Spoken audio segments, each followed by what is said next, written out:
What's up, world? You are welcome to Nestele, and today we are discussing the 7th of the 9 Bridgerton books. It's in his kiss, the story of Hyacinth. Now, the Bridgerton series is about a family of 8 children, all named in alphabetical order. There is Anthony, there's Benedict, there's Colin, there's Daphne, there's Eloise, there's Gregory. No, there's Francesca, Gregory, then Hyacinth. So today we're talking about Hyacinth. Hyacinth is the last girl who has frustrated her mom so much. Her mom is just tired. Her mom is done. At this point, all her daughters are married and most of her sons are married. It's the only one that is not married. So it's like, whoa, I beg, the wala is too much.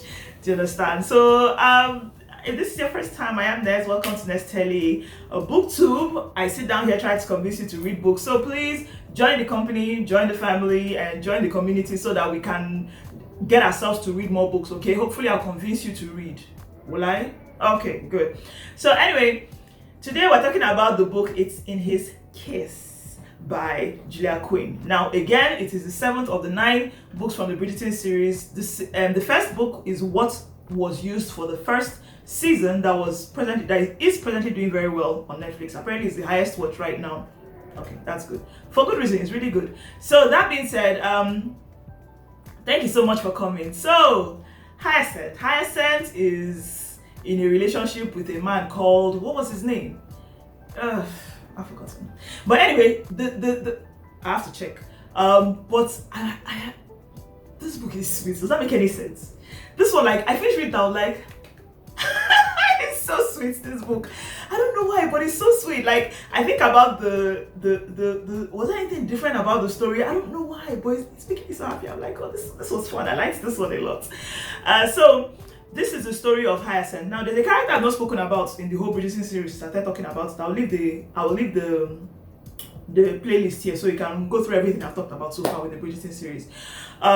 There's a lady called Lady Danbury. Lady Danbury is actually she's a very prominent character through the books. Like, even in the series, she's there. She's this very tactless old lady, says her mind, but she's a very endearing lady. She loves the Bridgerton family. She loves the Violet Bridgerton. So it's like she's that lady that just always says her mind and all that. And for some reason, somehow she and Hyacinth has become best friends.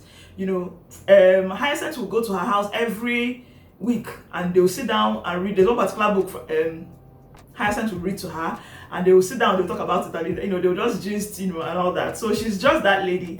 Do you understand? So, and I think, first of all, I think there's that endearingness, that kind of relationship between someone very old and someone very young, no strings attached, just good old friendship. I think there's something about that. It feels very pure and very beautiful.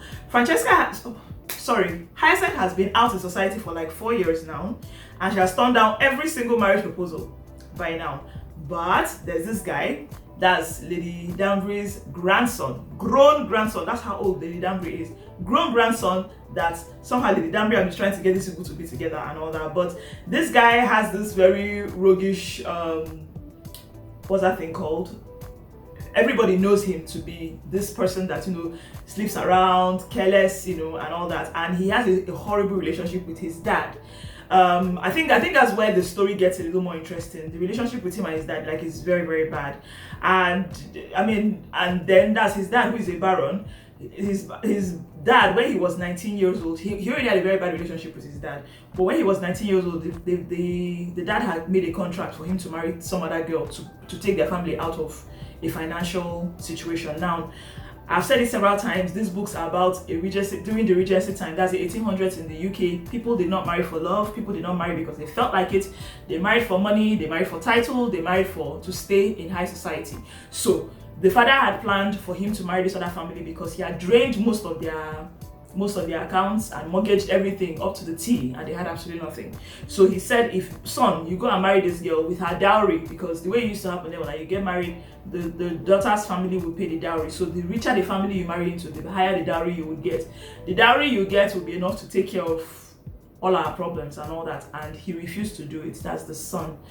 Wow, I keep forgetting the son's name. I will remember. So So he refused. So I think at that point, two of them just stopped, as in him and dad stopped talking, and all that. So since then, they just never talked. So this was, I think he was 19 then. Then this time with him and Francesca, he's like either 29 or 30. He's actually much older than Francesca. Francesca is 22. She has been at society for 4 years, so she came out at 18 and now she's 22. So yeah, before they, you know, but the thing was that Francesca never really.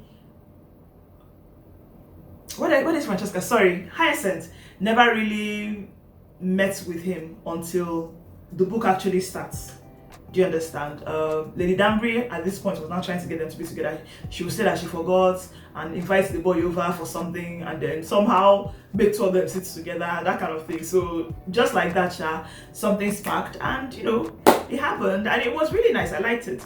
Hyacinth is a very interesting character. She talks a lot, and the common thing a lot of characters say, even her mom, is that she's a lot like Lady Danbury, and that might explain why they are very good friends.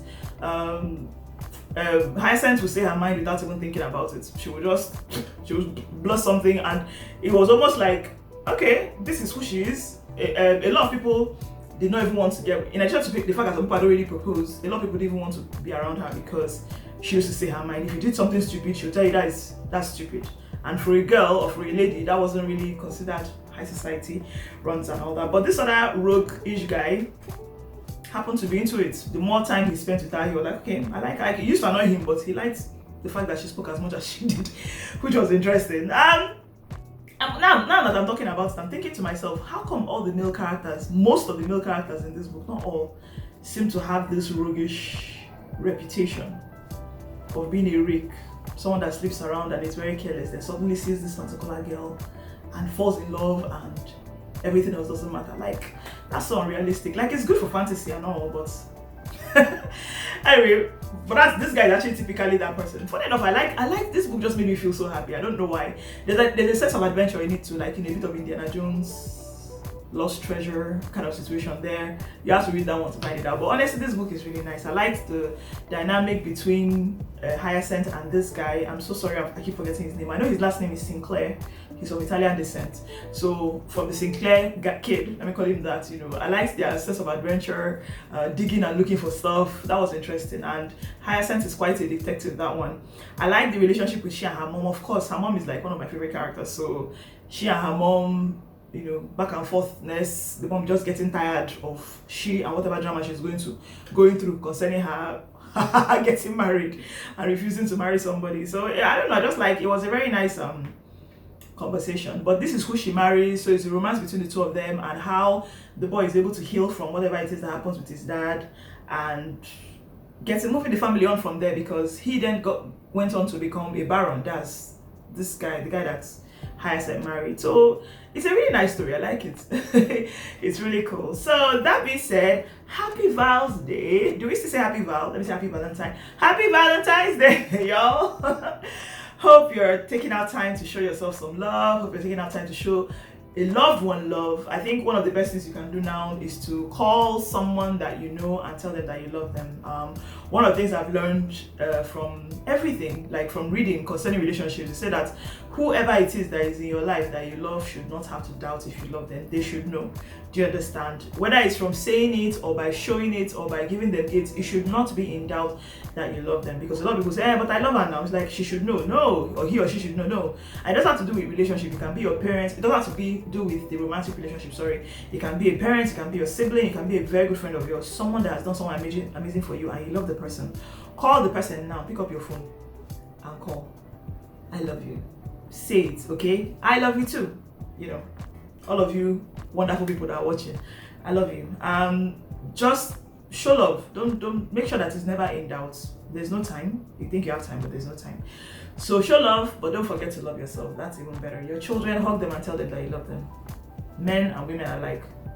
Okay, thank you so much for watching. Subscribe if you haven't, and then again, I'm going to leave the playlist here so that you can hear my takes on all the other Bridgerton series. This is book 7 of 9 books. I was really hoping that I'll be done by today with all 9, but you know, we try. But anyway, 2 more, hopefully in 2 days. The idea is in 2 days I'm going to be done with the 9 books, and hey, we'll continue with our regular reading and all that. So thank you so much for watching, and happy Val's Day.